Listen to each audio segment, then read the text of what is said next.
Hi, my name is Kat Grudko and I am the resident photographer for PICHA in beautiful sunny Cape Town, South Africa. And I am going to be doing a masterclass for you both on still lifes and on flat lays. This is a two-part video. In the first video we're going to go through still lifes. In the second video we're going to go through flat lays. And at the end of the flat lay video is a brief touch on product photography, because although these three things are all separate things, you can take elements from one into the other. So it's helpful to know what all of them are and how to execute them all, and how you can sort of bend and break the rules from one to use in another so that your images are even better.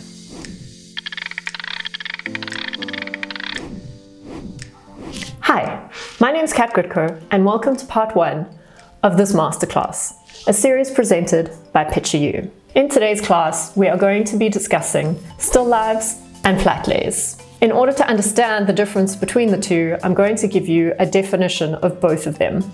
So a still life's definition is a painting or drawing of an arrangement of objects, and in our case, a photograph, like pictured here, of the pig with the fruits. It typically includes fruit, flowers, and objects, and is in contrast with the textures in the image, like bowls and glassware. So it's a depiction of inanimate objects for the sake of their qualities of form, color, texture, and composition.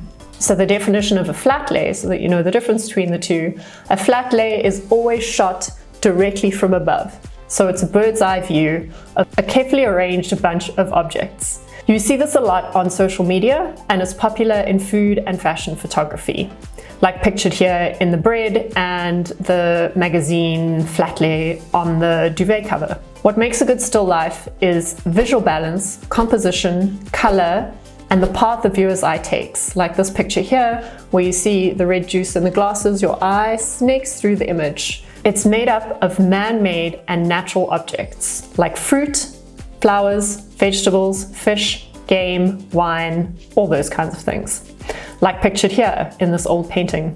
It's a celebration of material pleasures, which usually means food and wine. It's a reminder of the brief existence and the impermanence of human life. What is light and why does it matter? Light is made up of light waves and shadow. It's that simple. Two lighting scenarios that you have are high key and low key lighting, and you also get natural diffused light, which is the one that we like the most for this kind of photography. High key lighting, like pictured here, is sunlight or artificial light where your whites are very bright and your darks are in a lot of shadow, and it works in this image. It's harsh, bright light, which is used artistically in surreal scenarios. But for food or meals, it doesn't really look appealing most of the time, so be careful where you use this. You also get low-key lighting, like pictured here in this image of the cocktails. That is natural light coming from the front, and there aren't many shadows. You need to be careful with this because the images can look a little bit flat and the colors can be washed out and the highlights can also be blown out. So be careful with that kind of light. Just watch it carefully while you're shooting it, because if it's done right, then it's great for still lifes. So lighting is critical in telling the mood and story of the image that you are shooting. For example, if you have a cold winter night, you're going to want a dark, moodier lighting. If you have a summer cocktail, like the picture that we saw there, you're going to want to use brighter lighting to give it a more upbeat mood to the image. You also need to keep in mind that you want to shape and control your light. Landscape photographers have very little control over their light. They can't turn the sun down. If they want softer light, they have to shoot on overcast and cloudy days. Or, like us, if we can, you go inside and you have more control over the light inside. But obviously landscape photographers can't do that. So it's very important, if you are shooting outside and you can't control your light, to choose the time of day that you are shooting so that you get the best lighting for your scene. For example, golden hour. That's that last hour before the sun goes down, or the first hour after the sun comes up, for that beautiful orangey lighting that isn't too harsh, that's nice and soft.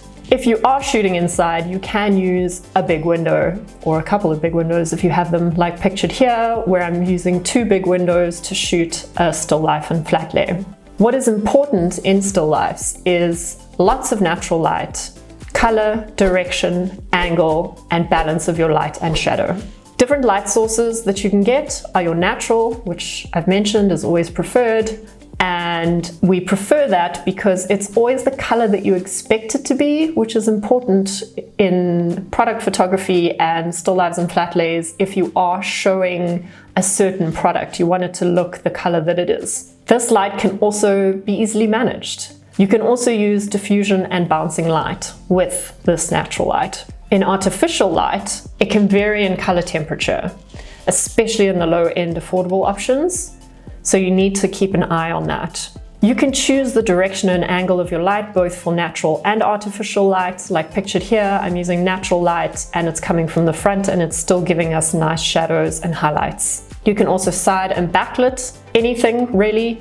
Like pictured here in the image of the orange being juiced, that's side light, and then I bounced it with a reflector on the side just to give it a bit more of a pop. Different angles will give a different mood, so make sure to move around when you have that shot that you need, just to give a few variations. You can also filter your light so that it is softer and more diffused. You want to use a translucent net curtain if you have any, or some diffusion material, which you can just get from any old shop. You can also use scrims if you want to go a bit more professional and you have the budget.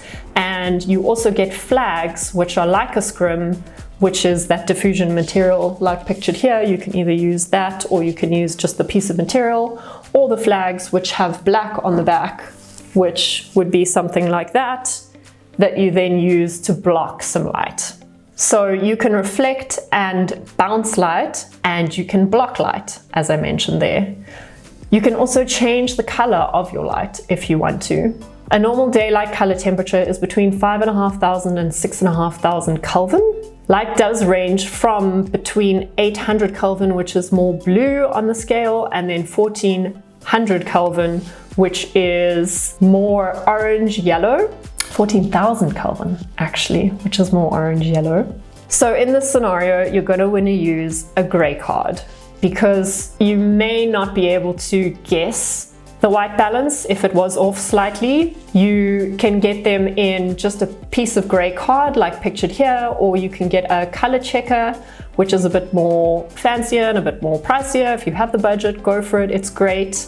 How you use them is use the eyedropper tool in whichever program you're using to select the white balance, and then you use that white balance slider just to sort of perfect exactly how you want it to be, because it's a personal preference. You might want it a little bit more blue or a little bit more orange. You decide that. In using white reflectors and polyboards, they add shape and manage shadows and light. And they also add catch lights into the eyes, which is what you see when you look at a magazine. You see that catch light, it just gives a little bit of life into the image, and they help you to bounce light back into a scene. You can also use silver reflectors and polyboards, like on the back of here, you've got silver. So most things are usually a color on one side and a different one on the other, or they're interchangeable.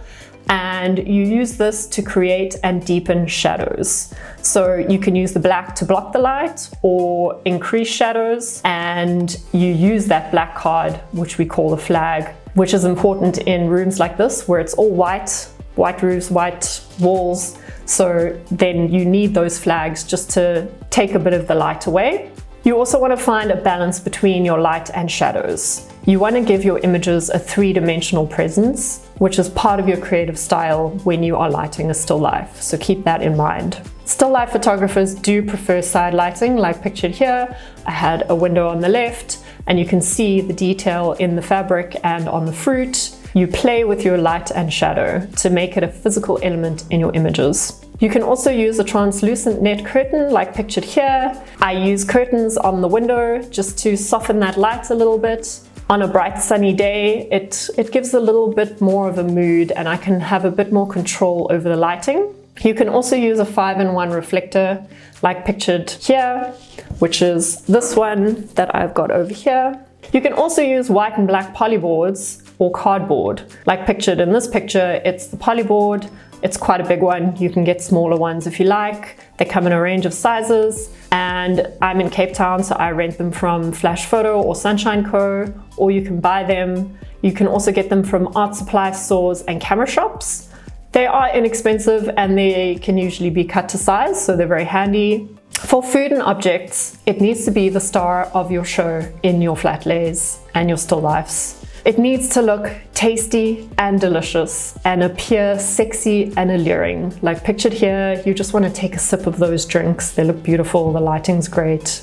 Your props and backgrounds make the food and objects in your still lives relatable, so they help to tell the story. For a brighter image, you want playful, more light to work with.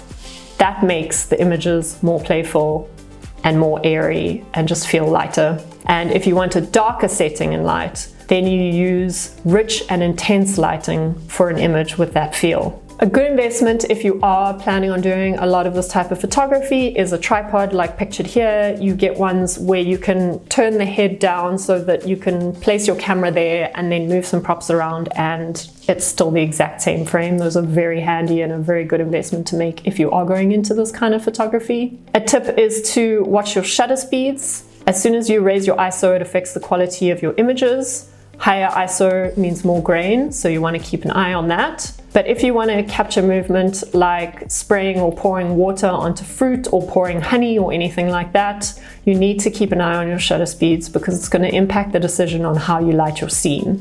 A slow shutter like 1/10 of a second is going to show movement, whereas a higher shutter speed like 1/500th or 1/1000th of a second is going to freeze that movement. Like in this picture here, I drizzled honey onto the spoon and I used 1/320th of a second, and you can see that movement in the honey. So you need to choose that shutter speed carefully depending on what kind of movement you want to show. Artificial light sources. You can use household lamps if you want to, and if that's all you've got lying around. But it's important to watch the white balance with that because it can be more yellow or more blue depending on the bulb that's in that light. So keep an eye on that. You can also use an on-camera flash, but off-camera you get a trigger and a hot shoe, and you can see that pictured in this picture here. If that's not for you and you want to get lights, then accessible light brands for beginners are Godox, Elinchrom and Stella Pro lights. I use Profoto. I've been using them the last 11 years, like pictured here in this picture. I use them all the time. They are super reliable and they have fantastic white balance control. They're not cheap, but they are definitely worth the investment, and the service is just fantastic. Right, so task time. I would like you to use objects and food which are lying around the house to create a still life. One that is reminiscent of the old master painters, but this one must have an African twist. And whoever does the image that we like the most is going to win a session with me to learn more about still lives. So let's see what you got.